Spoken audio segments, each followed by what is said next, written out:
오늘은 3장입니다.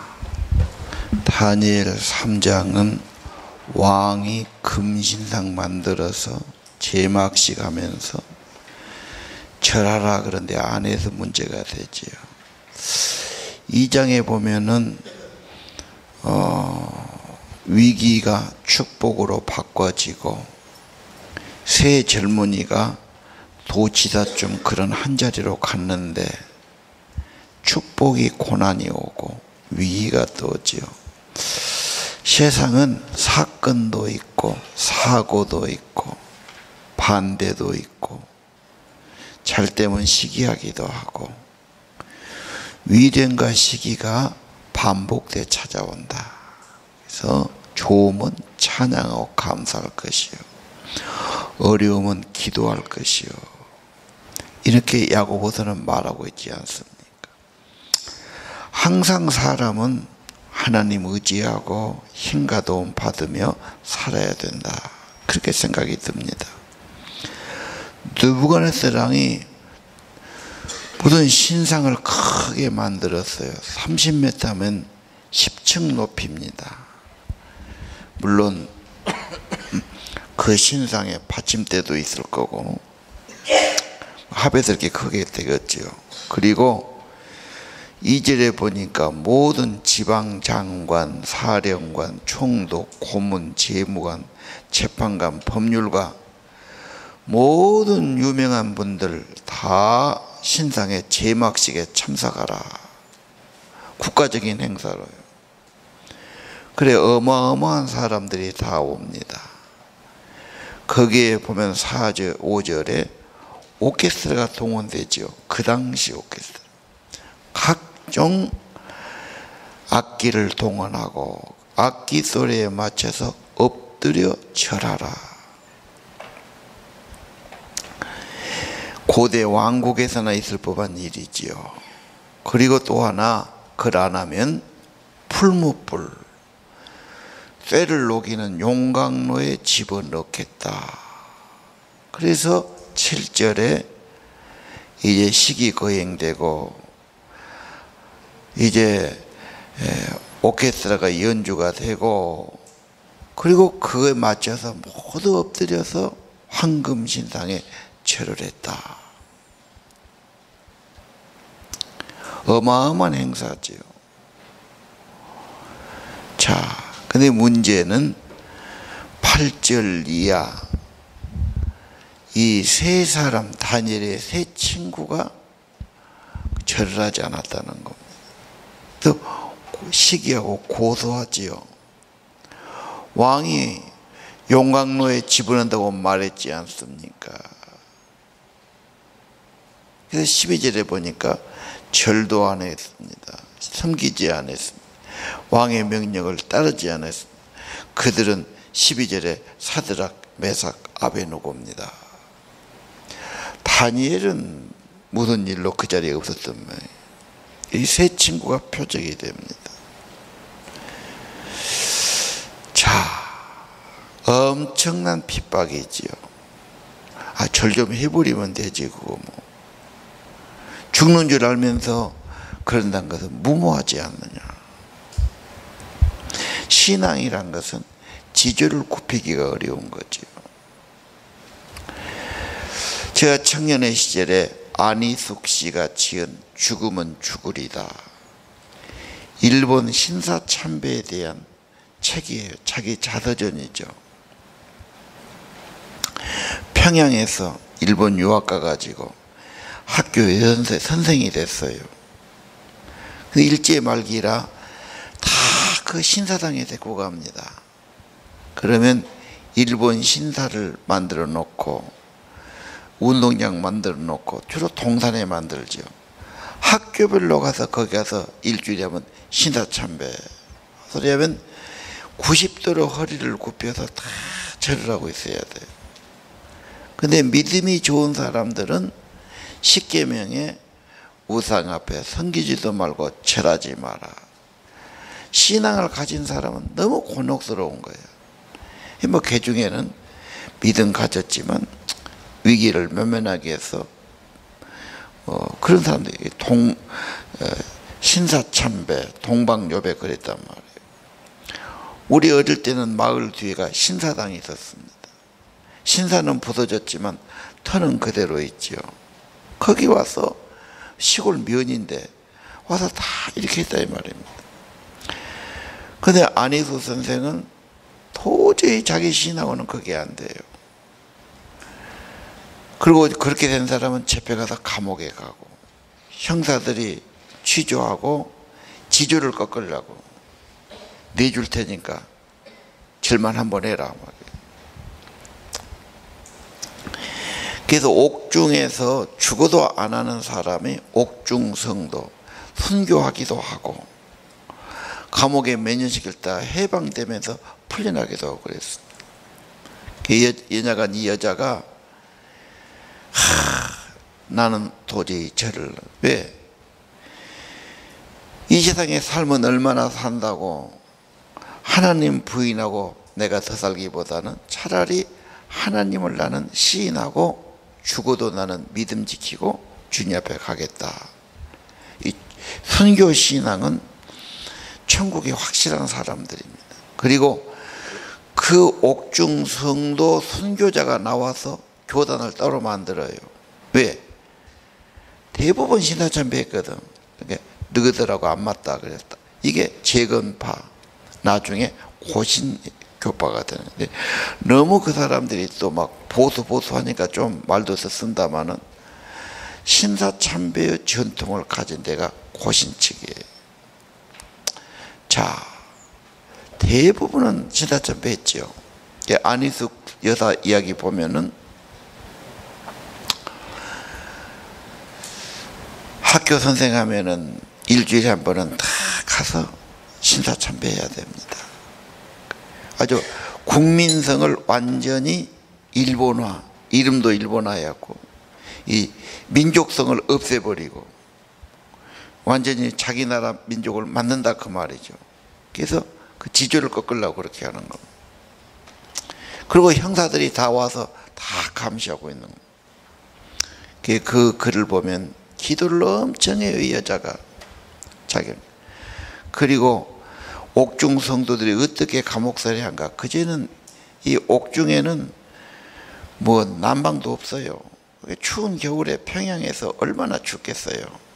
그래서 자기가 따뜻한 방에서 자서는 안 되겠다. 그래갖고 마루에 불을 안 떼잖아, 옛날 마루. 이불 갖고 마루에 가서 자요. 왜? 내가 감옥 가면은 이렇게 살아야 되는데 연습하고 가야 되겠다. 그리고 아주 그냥 하나님께 자기 생명을 맡기고 그렇게 기도하지요. 여기 여자가 감옥에 가는데 워낙 부실하게 주니까 한 6년 이상 감옥에 있어서 이빨이 다 빠져버렸어요. 괴혈병으로 머리가 빠지고 아주 다 죽게 됐는데 안 죽고 나왔는데 자기는 이걸 부끄러워해. 우리 선배는 다 죽었는데 나는 왜 안 죽고? 하나님이 살려주신 거지. 그래갖고 나중에 이제 건강 회복하고 이분이 또 미국 갔습니다. 그리고 미국에 있는 김동명 목사하고 결혼해가지고 목회했지요. 지금은 이미 돌아가셨고요. 아마 지금도 그 책은 있을 겁니다. 죽으면 죽으리다. 순교 정신을 위해서는 아주 그 신앙에 대한 구구한 이야기가 있고 참 읽어볼 만한 책이지요. 청년이니까 또 그런 기백이 있는 것 같아요. 죽으면 죽으리다. 목숨 내건 청년들의 신앙. 그렇죠? 예. 신앙은 시기받고 배척받고 오해받고 핍박받습니다. 그래서 신앙의 지조를 지키고 믿음의 용기를 버리지 않지요.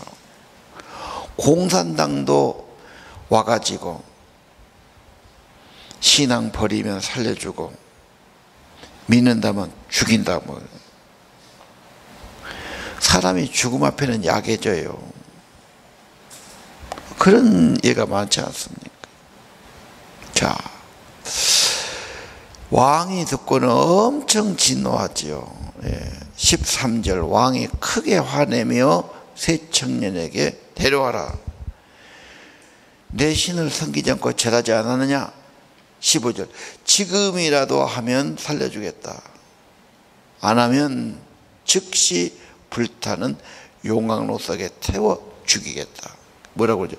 어느 신이 너희를 구할 수 있겠느냐. 참 절대적인 자리죠. 16절이 중요해요. 세 사람이 동시에 말해요. 왕이시여, 이 일에 대해서는 말할 필요가 없습니다. 절대적인 믿음이죠. 타협도 없고 다시 뭐 말할 필요 없어요. 우리는 결정했습니다. 절대적인 믿음, 하나님 외에는 다른 신이 없습니다. 인간 나라는 영원하지 않습니다.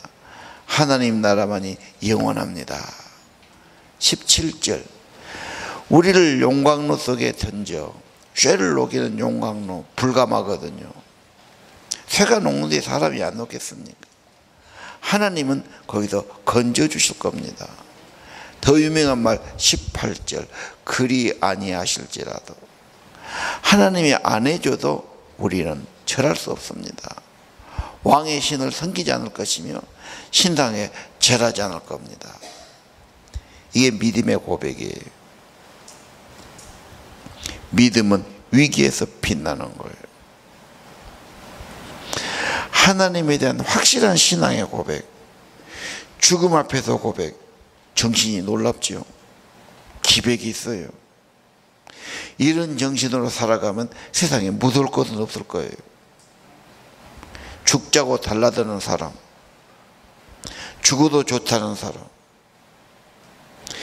정신력은 세상을 이겨요. 우리가 뭐 있습니까?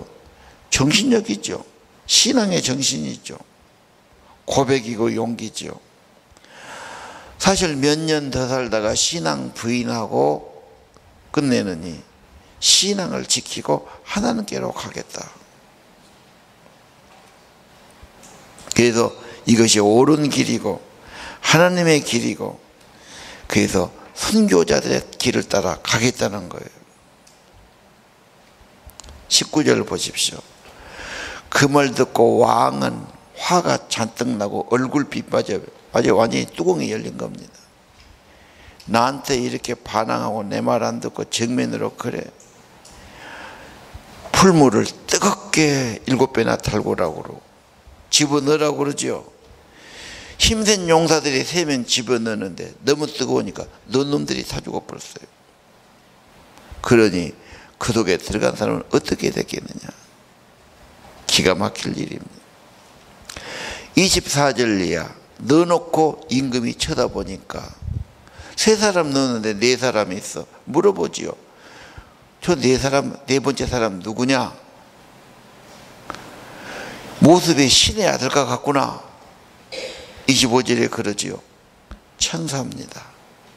어떤 분은 이것은 예수님이다 그런 분이 있어요. 왜?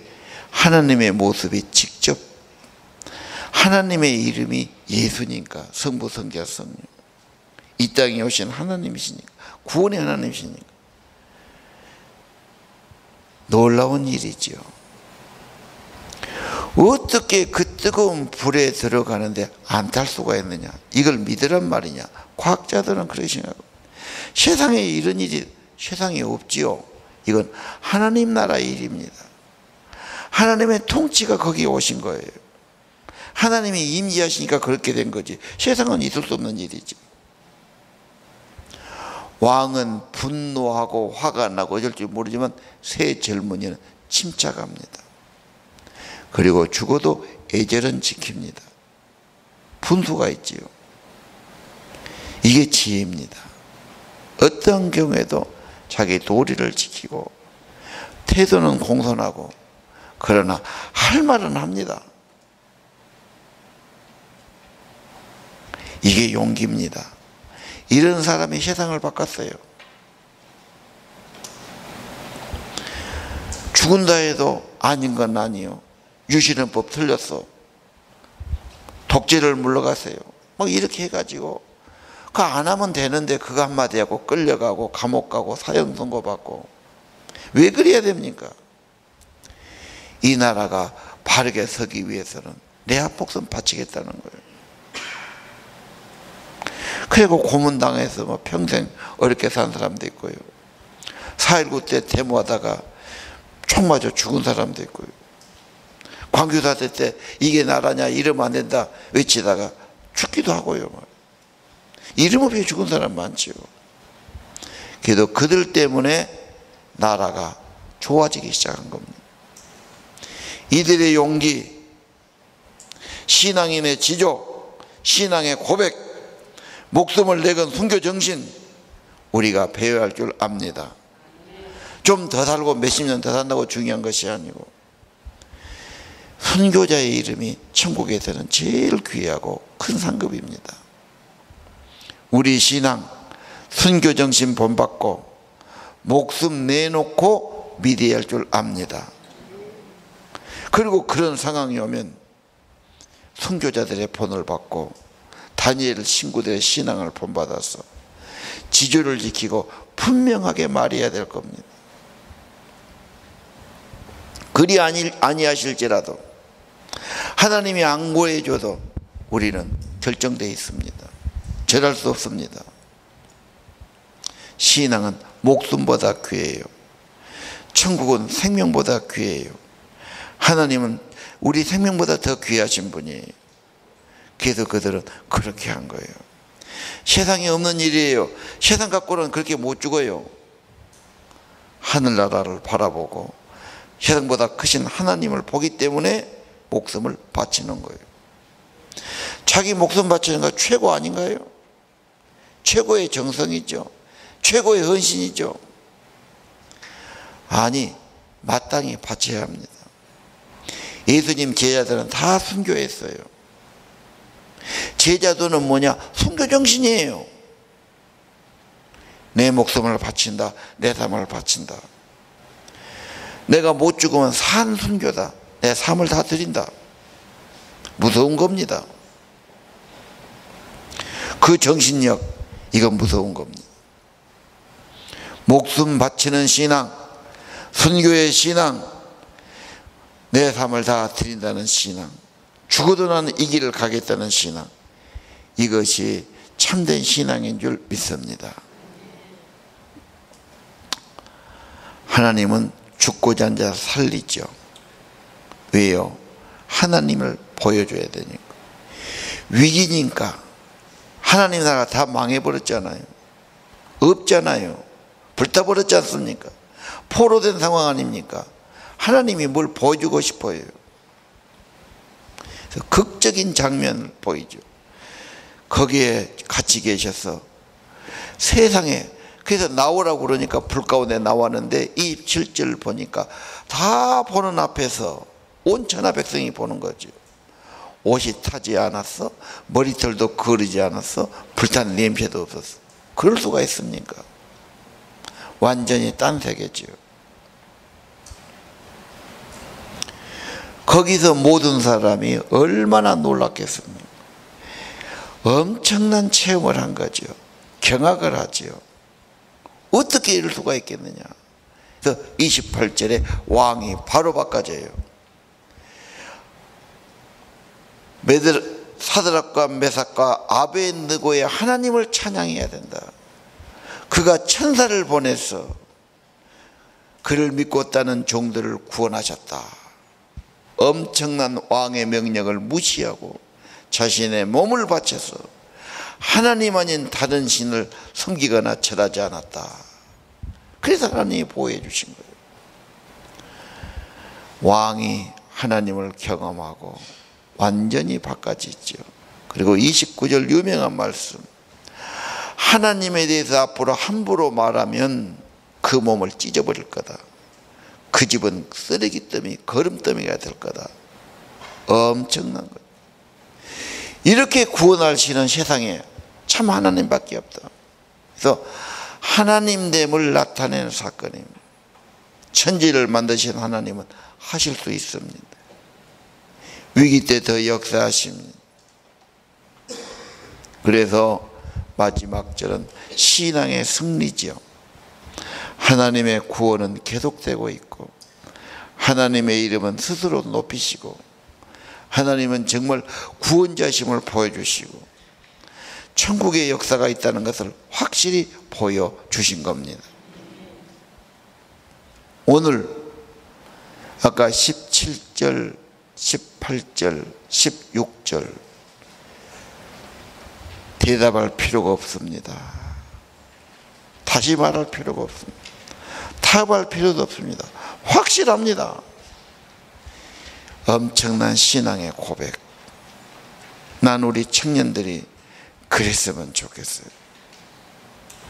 그런다면 뭐가 좀 뭐가 안 되네, 뭐가 힘드네, 뭐가 고민이네, 그런 고민은 사치입니다.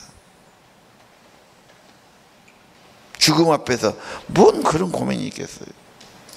아니 내 목숨 바치겠다는데 묻을 게 뭐가 있겠어요. 다 민주화 과정에서 투쟁하던 사람은 감옥 가고 죽은다고 각오를 했어요. 왜? 이 나라를 위해서, 정의를 위해서, 바른 나라를 만들기 위해서 한 목숨 바치겠다는 거예요. 하나님과 천국을 위해서 한 목숨 못 바치겠습니까? 당연히 바쳐야죠. 우리는 언제나 잘 살라고 하기보다는 주를 위해 살다가 주를 위해 죽읍시다. 살아도 주를 위해 살고 죽어도 주를 위해 죽습니다. 아니, 이 목숨은 주의 것입니다. 주님께 바쳐서 주를 위해 죽겠습니다. 순교정신 가지고 살아가기를 바랍니다. 죽음 두려워하지 마세요. 지옥을 두려워하세요. 천국을 사모하세요. 하나님은 구할 능력이 있습니다. 설령 안 구해주고 죽는다 해도 나는 절하지 않겠습니다. 하나님을 진실하게 고백하고 하나님께 맡긴 신앙의 사람들, 하나님의 구원의 손길이 임했습니다. 시련 중에도 결코 너를 버리지 않으며 너를 떠나지 않을 것이다. 히브리 13장 말씀을 선언해 주시고, 엄청난 왕이, 그 많은 고관대작들이 다 보는 앞에서 하나님의 능력을 나타내 주신 겁니다. 다니엘 3장, 오늘 7월 5일입니다. 오늘 새벽에 오신 모두는 순교 정신 갖기를 바랍니다. 예수 제자는 그런 거예요. 예수를 위해 죽자, 주를 위해 죽자, 한 목숨 바치고 가자. 위대한 신앙이요, 위대한 상급이 있을 겁니다. 우리도 그렇게 살고 우리 젊은이들, 청년들도 잘 살라고 깨부리지 말고 발버둥하지 말고 주를 위해 살고 주를 위해 죽어지고 주님의 이 목숨 바치는 그런 정신으로 살아가면 두려울 것이 없습니다. 고민하고 걱정할 것도 없어요. 순교정신 갖기를 바랍니다. 기도합시다.